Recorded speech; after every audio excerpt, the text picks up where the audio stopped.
taxpayers' money. Bill C-63 also amends the Federal Provincial Fiscal Arrangements Act to give the minister the authority to enter into an agreement or an arrangement with the provinces respecting cannabis taxation. This part of C-63 is very general and provides no details on what we would expect to see in the federal-provincial agreements. Along with this proposed legislation, Bill C-45 and Bill C-46 are also in the Senate. Bill C-45, the Cannabis Act, will provide legal access to cannabis and will provide for the control and regulation of its production, distribution, and sale.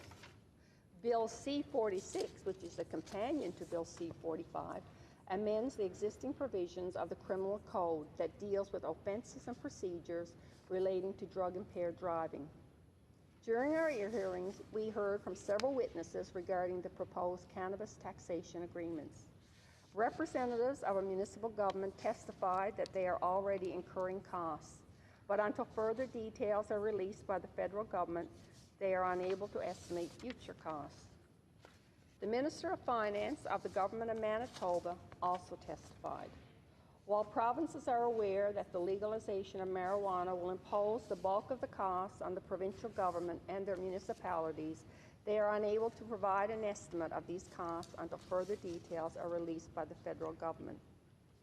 However, witnesses recognize the risks associated with the legalization and taxation of marijuana.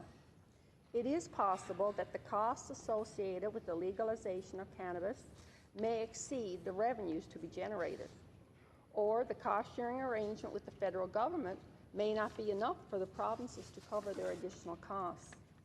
Departmental officials were unable to provide any estimate of taxes to be collected with the legalization of marijuana.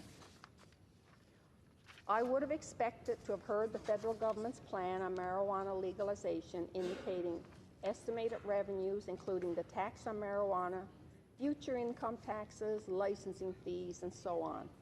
The estimated costs, such as program expenses, educational expenses, inspection expenses, systems expenses, and so on, as well as an assessment of any role the CRA will play.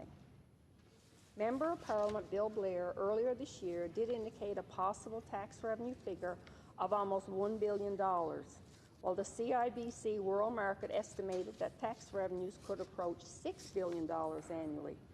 However, earlier this week, the Minister of Finance disclosed an estimated revenue figure of $400 million. In summary, the proposed amendments in Bill C-63 on cannabis taxation agreements with the provinces is very broad, very general, and will have to be followed up in light of the federal provincial decision of December 11th and the implementation date of July 1st of next year. My final comments relate to the amendment to Section 32 of the Financial Administration